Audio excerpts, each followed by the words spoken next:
The freak in the morgue. The coldest place in the hospital is likely the morgue. Stainless steel drawers holding the dead stretch out like a cold, metallic labyrinth. The air is thick with the scent of antiseptic. I am a forensic pathologist. Today, I'm on shift, preparing my tools for my work. Tonight, I noticed something strange. Foreign objects have appeared during autopsies before, like a rusted coin or a few plastic beads. This isn't the first time something unusual has shown up during an examination. I stepped into the storage room, searching for some necessary items, but a few tools were missing. My eyes were drawn to a drawer slightly ajar. I pulled it open to find an empty space, feeling like something was missing, but I couldn't immediately identify what. A strange feeling washed over me, and I couldn't quite grasp what was happening. I hurried out, moving quickly down the dark hallway. I saw something move in the shadows. A hunched figure, resembling a man, dressed wildly with disheveled hair, was obsessively examining some medical equipment laid out before him. I couldn't believe my eyes. Horrified, I saw a clump of hair, a severed finger, and other small body parts. He held them as if worshiping and collecting them. I felt nauseous and disgusted by him, but I forced myself to stay because I knew I needed to do something. I hadn't finished my work yet. Suddenly, the man stopped and looked around, sensing something.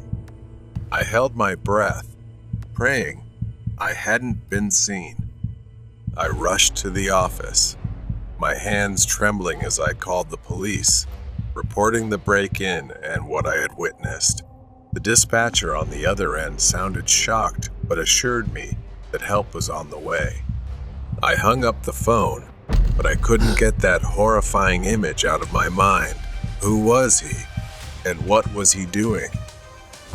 Suddenly, while trying to find a place to hide, he spotted me and chased after me as if he wanted to make me his next victim, the next piece in his collection. I ran as fast as I could, desperately searching for a place to hide. Fortunately, the police arrived just in time, and perhaps he realized that it was no longer just the two of us. He became distracted, giving me a chance to escape. I managed to escape and crouched behind the desk, eyes fixed on the door, counting every second until the police arrived. The police burst in and found the intruder in a frenzy, as if he had lost his mind. He was caught off guard, his crazed eyes wide with panic. The officers quickly subdued him, wrestling him to the ground as he snarled and fought like a cornered animal. They handcuffed the man and began searching the area where he had been, uncovering his gruesome collection of stolen medical tools, body parts, and a disturbing array of personal items taken from the corpses. His twisted obsession and grotesque passion were fully revealed.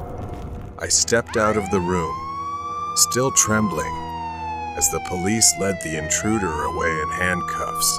The man glared at me with pure hatred.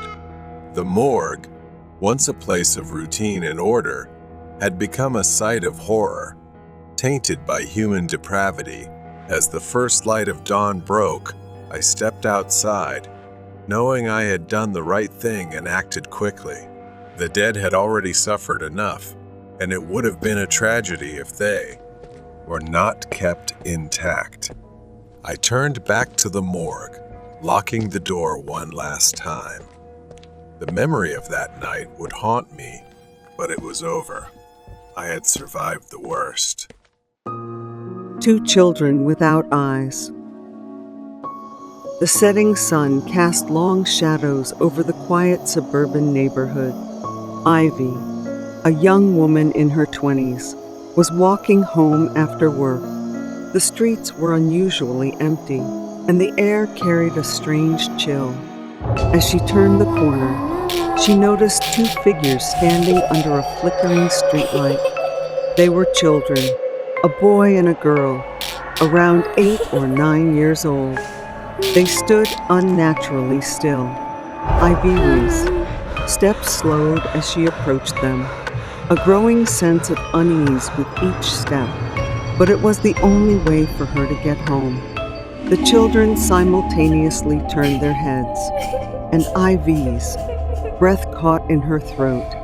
Their faces were pale and expressionless, but what struck her most were their eyes, or rather, the absence of them. These children had smooth, empty voids where their eyes should have been. The eye sockets were dark and hollow, an abyss that seemed to pull at her very soul. Ivy's heart pounded as she stopped a few steps away from them. The boy and girl began to move, their movements unnaturally stiff. They stepped towards her, their empty sockets somehow feeling like they were staring menacingly. Ivy wanted to run, but her legs felt rooted to the spot, paralyzed by fear. The children reached out, their hands pale and cold. They lightly touched her, sending a chill through her body. As their fingers met her skin, images flooded Ivy's mind. She saw dark hallways, old, decaying houses, and a profound sense of sadness and fear. The disjointed images, like mismatched puzzle pieces, kept flashing through her mind. Suddenly, the children let go, and the images stopped. Ivy stumbled back, gasping for air. The boy and girl stood there, silent and still. The flickering streetlight cast eerie shadows on their faces, making their hollow sockets appear even darker. Ivy ran, her heart pounding. She didn't stop until she reached her home. Slamming the door shut, she leaned against it, trying to calm her frantic breathing.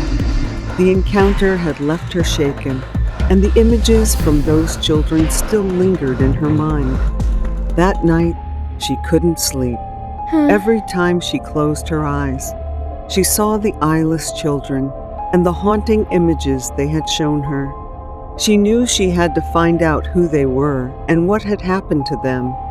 The next day, Ivy returned to the spot where she had seen the children, but they were gone. She began asking around the neighborhood, describing the children to anyone who would listen.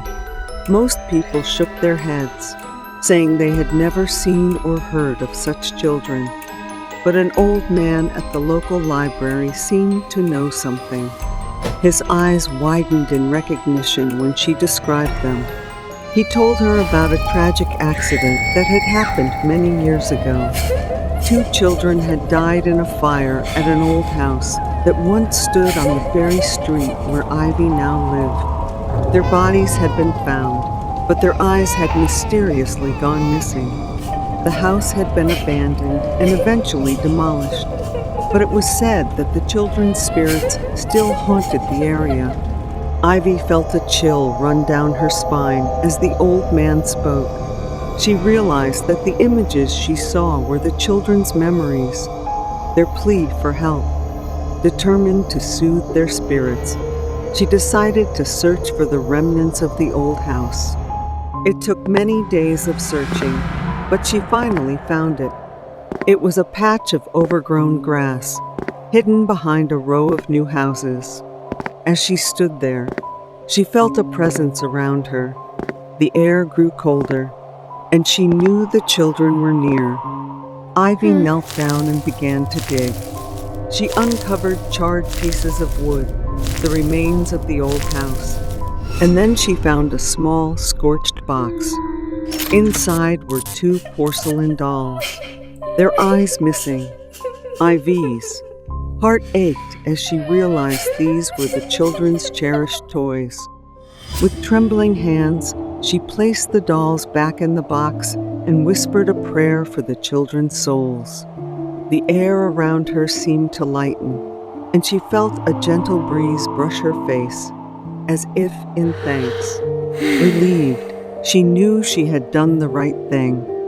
The eyeless children were no longer bound to their tragic past, and perhaps she had helped them find their way to the afterlife. The creepy secret of the cheap motel. On our anniversary, we had a memorable time in every sense at an old suburban area. The bus ride took forever, and before we knew it, the sun was setting. Since we traveled by bus, it took more time, and soon it was evening. I didn't realize it was festival season there, so it was quite expensive and crowded. We found a very cheap place to stay, although it was a bit hard to find. I think the problem was that we entered any nearby place without considering the location. We prepared a simple dinner, shared stories, and then picked a movie to watch together. Suddenly, Min told me she started feeling a bit tired and dizzy. Probably exhausted from the whole day, we decided to go to bed early to be ready for our plans the next day. I quickly fell asleep. However, Min found herself tossing and turning, unable to find a comfortable position and mumbling something softly. When she finally started to drift off, she told me she felt a strange sensation taking over her. Suddenly, my eyes opened for no reason. I usually sleep deeply and rarely wake up in the middle of the night unless someone shakes me awake. But my girlfriend, who was sleeping next to me, turned over, and I woke up due to her movement. Around midnight, Min started tossing and turning in her sleep. Her face was contorted with discomfort, and she began sweating profusely. Her skin was pale and clammy, and her breathing became strange and irregular. I opened my eyes slightly and saw my girlfriend get up and walk to the bathroom. Her movements were stiff, almost puppet-like, as if an invisible force was guiding her. At that moment, I saw a dark shadow following her. It wasn't her shadow because it had no hair on its head. Instead, it was a black figure with hands and feet moving independently, not matching her movements. It had no eyes, nose, or mouth, but it resembled a human figure. I don't believe in ghosts or supernatural phenomena without scientific evidence, but I definitely thought something was wrong. When I fully woke up, I jumped out of bed and ran to the bathroom where my girlfriend had gone. I tried to open the door, but it wouldn't budge. Then, I heard the laughter of a middle-aged man from inside. I remember it clearly because I wasn't drunk and was definitely alert. Slowly turning the locked doorknob, I shouted my girlfriend's name. "Open the door." I stood outside the bathroom, anxiety engulfing me. But there was no sound from inside, and the door remained closed. I still can't recall if the next part was a dream or reality. The laughter grew louder and more terrifying. I hesitated, but finally mustered the courage to open the door, only to find the bathroom empty. I thought long and hard about what had happened and went back to bed to try and collect myself. Suddenly, the temperature in the room dropped, and I felt a chilling sensation run down my spine. I nearly fainted when I saw it. My girlfriend was standing on the bed, staring at me with wide eyes as if possessed by something, then gave me a terrifying smile. I had been dating her for nearly 2 years, but had never seen such a horrifying smile before. Her eyes, once warm and loving, now held a chilling emptiness. She laughed again, the sound echoing through the room, sending shivers down my spine. I grabbed her shoulders and shook her hard, but she just fell back into sleep. I couldn't sleep that night and waited until morning with my eyes wide open. Min woke up and advanced towards me, her laughter becoming louder and more hysterical. I recoiled, my mind scrambling to make sense of the situation. The previously cozy bedroom had transformed into a nightmarish enclosure.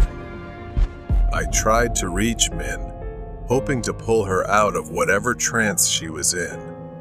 She went silent, her body collapsing to the floor like a puppet with its strings cut.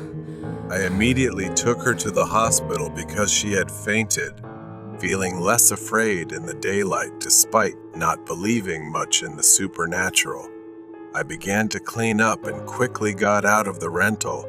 As we left the rental, I asked her if she remembered anything from the previous night, but she seemed unaware of what had happened. I didn't tell her anything because I thought she would be scared if I detailed the events. But now, after 10 years, I suddenly recalled the incident and started researching the rental. It turns out that there had been several murders and suicides there over the past few decades. The media didn't directly mention the name of the place, but I'm certain it's the right one after. Reading some reviews about the accommodation. The crazy mother on campus. Exam season had arrived, and normally our school library would close, but because of the exams, the school decided to keep it open until midnight. My house is not far from the school, so instead of studying at home, I prefer to study in the quiet and peaceful library. That day, I left home at 6 o'clock, engrossed in my studies, and didn't realize that it was already 10 p.m. I had never stayed this late before. The ticking clock was loud, each second echoing in the emptiness, signaling that it was nearly midnight. Strangely, there were hardly any students studying at that hour. It was absolute silence. I finished my work and headed home. The library is at the end of the hallway, so as usual, I walked down the long, dark corridor of the school. But today, I felt an unusual chill in the air. It was empty and the silence was suffocating. I walked through the hallway and quickly approached the exit. I walked fast, the sound of my footsteps echoing ominously. The once familiar campus now felt strange and frightening. The trees swayed gently in the wind, their branches like skeletal fingers reaching out. The path narrowed as I entered the school garden, the lights becoming fewer. A sudden, loud snap of a branch made me stop dead in my tracks. I spun around, heart racing, but saw only shadows. Exhausted and hungry, I could barely walk properly. I kept my eyes on the ground as I walked. From the darkness, a figure emerged. It was a woman walking with a strange, crippled gait. Her legs seemed twisted, making it difficult for her to walk. She moved like a zombie. Now I was close enough to see her clearly. Her clothes were torn and filthy, her hair hanging in tangled clumps around her ghostly pale face. My heart pounded in my chest as the woman limped toward me, her eyes staring as if she wanted to pounce on me. I backed away, fear enveloping me. The uneven footsteps of the woman grew louder, echoing in the empty night. She pursued me relentlessly. I ran aimlessly until I reached the school parking lot, desperately searching for a place to hide. The parking lot was eerily empty.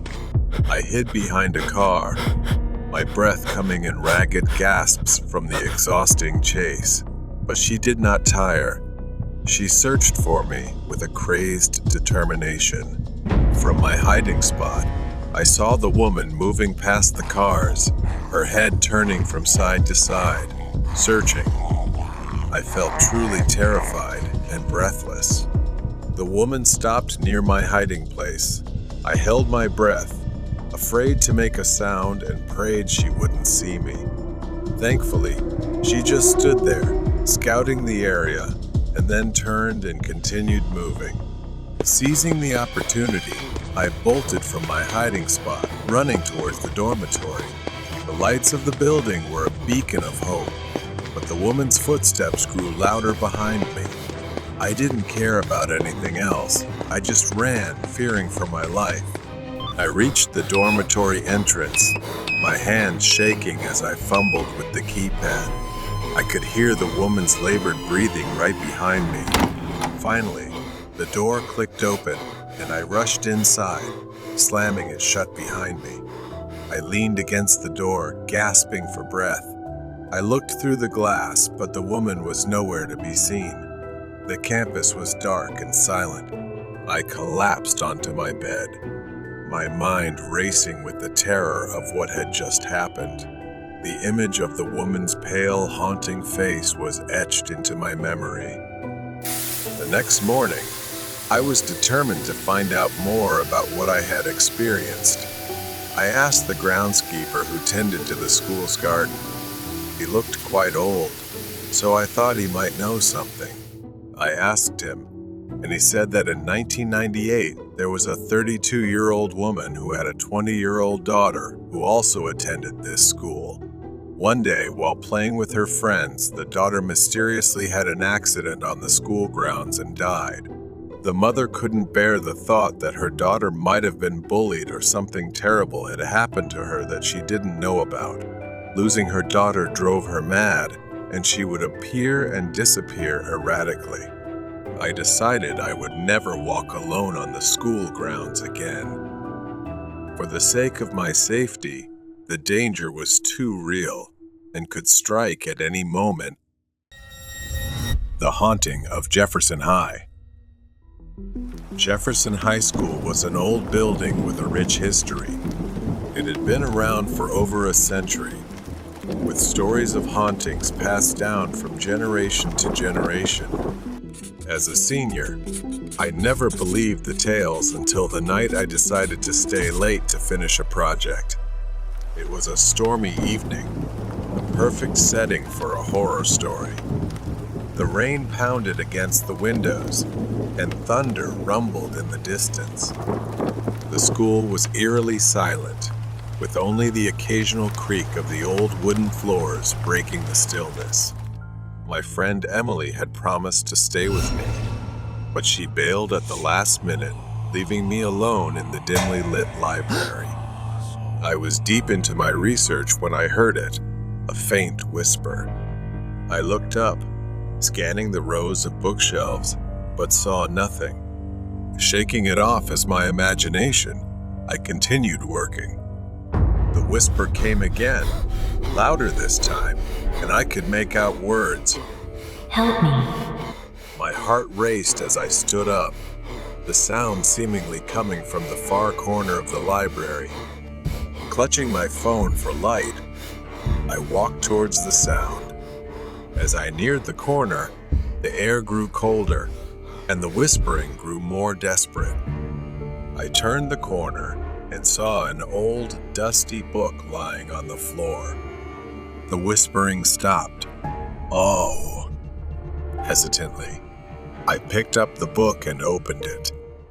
Inside, there were handwritten notes dating back decades, detailing the mysterious disappearance of a student named Sarah Mitchell in 1953. According to the notes, Sarah had stayed late one night to finish a project, just like me. She was last seen in the library, and rumors had it that her spirit never left. Chills ran down my spine as I read about strange occurrences reported by students over the years, books flying off shelves, cold spots, and whispers for help. Suddenly, the lights flickered, and the temperature dropped even further. I turned around to leave, but the library door slammed shut on its own. Panic set in as I rushed to the door, pulling with all my might, but it wouldn't budge. My phone's light flickered, and in the dim glow, I saw her, a translucent figure of a girl standing by the window, her eyes filled with sorrow. Help me. She whispered again, her voice echoing in the empty room. I froze, unable to move or speak. Sarah's ghost floated closer, her hand reaching out to me. In a flash, images flooded my mind. Her being locked in the library, crying for help, and eventually succumbing to despair. Summoning all my courage, I asked, "How can I help you?" Grabbing a pen, I wrote down her final words as she dictated them to me. She spoke of feeling trapped, alone, and scared, and how she longed for someone to find her. As I finished writing, the room grew warmer, and the oppressive feeling lifted. Sarah's ghost smiled faintly before fading away, leaving me alone in the now silent library. The door creaked open, and I knew she was finally at peace. The next day, I reported the incident to the school authorities, who were skeptical but intrigued. They placed the book in a display case in the library, honoring Sarah's memory.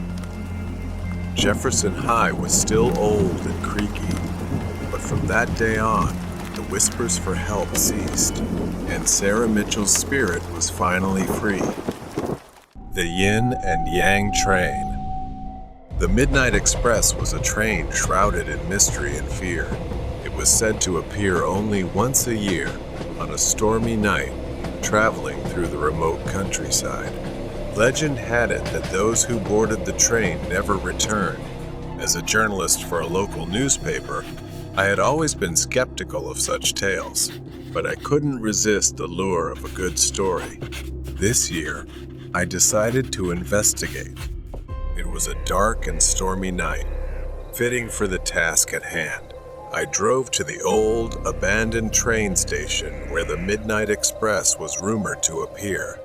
The station was in disrepair, with weeds growing through the cracks in the platform and broken windows staring like empty eyes. The air was thick with anticipation and the distant rumble of thunder. I set up my camera and waited, the rain pouring down relentlessly. Just as I was beginning to doubt the legend, a distant whistle pierced the night. My heart raced as I saw the faint glow of the train's headlight approaching. The Midnight Express emerged from the darkness, an old steam engine with an eerie, almost spectral appearance. The train slowed to a halt, its doors creaking open. Despite my fear, I boarded the train, determined to uncover the truth. The interior was surprisingly well preserved, with plush seats and dim, flickering lights. The air inside was cold, and an unsettling silence hung over everything. I took a seat and prepared my notebook and camera, ready to document whatever I encountered. As the train began to move, I noticed that I was not alone. A few other passengers were scattered throughout the train, all of them staring straight ahead, their faces devoid of emotion. I tried to strike up a conversation with the man sitting across from me, but he remained silent, his eyes empty and hollow. A shiver ran down my spine.